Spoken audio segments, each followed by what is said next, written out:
আজকের পর্বের শুরুটা হয় এক অভূতপূর্ব ও চোখ ধাঁধানোর রাজকীয় আমেজে।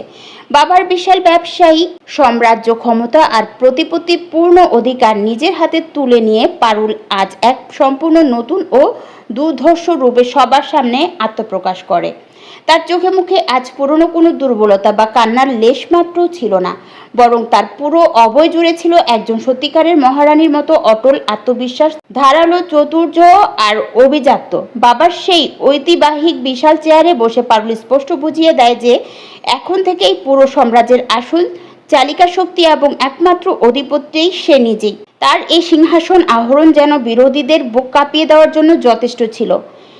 এই বিশেষ এবং খুশির মহেন্দ্রক্ষণকেও ধুমধাম করে উদযাপন করতে এবং একই সাথে শত্রুদের বুকে কাঁপানো ধরিয়ে নিজের ক্ষমতা জাহির করার জন্য পারুল এক বিশেষ কেক কাটার গ্র্যান্ড আয়োজন করে। আর এই পুরো রাজকীয় আয়োজনের মূল কেন্দ্রবিন্দুতে রাখা হয়েছিল রায়ানকে। যে রায়ান একসময় পারুলকে দুর্বল অসহায় ভেবে অবহেলা করেছিল, আজ তাকেই পারুলের এই চোখ ধাঁধানো রাজকীয় রূপের সামনে এসে মাথা নিচু করে দাঁড়াতে হয়।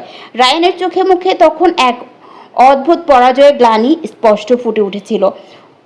হলরুম ভর্তি সবার উপস্থিতিতে পারুল অত্যন্ত ধীরস্থির, গম্ভীর ও কিছুটা অহংকারী ভঙ্গিতে কেক কাটে। চারপাশে হাততালিতে মুখরিত হয়ে ওঠে। এরপর পারুল প্লেটে থেকে কেকের একটি বড় টুকরো তুলে নেয় এবং অত্যন্ত রাজকীয় চালে হেঁটে সোজা রায়ানের দিকে এগিয়ে যায়। রায়ানের চোখে ছিল সরাসরি ও তীক্ষ্ণ দৃষ্টিতে তাকিয়ে ঠোঁটের কোণে এক অদ্ভুত বিজয়ের কুটিল হাসি ফুটিয়ে তুলে পারুল রায়ানের মুখে কেক খাইয়ে দেয়। এই কেক খাওয়ানো দৃশ্যটি কেবল সাধারণ কোনো মিষ্টি মুখ করানো বা উদযাপন ছিল না, এটি ছিল মূলত রায়ানের ওপর পারুলের একগুচ্ছ আধিপত্য, প্রতিশোধ ও চূড়ান্ত বিজয়ের এক চরম প্রতীক।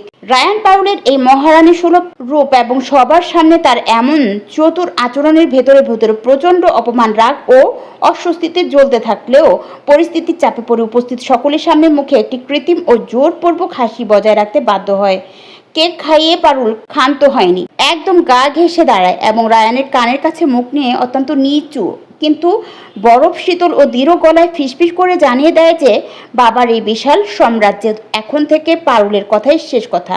তার হুকুম ছাড়া এখানে একটা পাতাও নড়বে না এবং রায়ানের প্রতিটা পদক্ষেপ এখন থেকে পারুলের কড়া নজরদারিতে থাকবে। রায়ান দীর্ঘদিন অহংকার ও চক্রান্ত এবং লহমান চূর্ণ বিচূর্ণ করে পারুলের এই মহাশক্তিশালী মহারানী হয়ে ওঠা রোমাঞ্চকর এবং হাই ভোল্টেজ ড্রামার মধ্য দিয়ে আজকের এই দীর্ঘ ও টানটান পর্বটি সমাপ্তি ঘটে।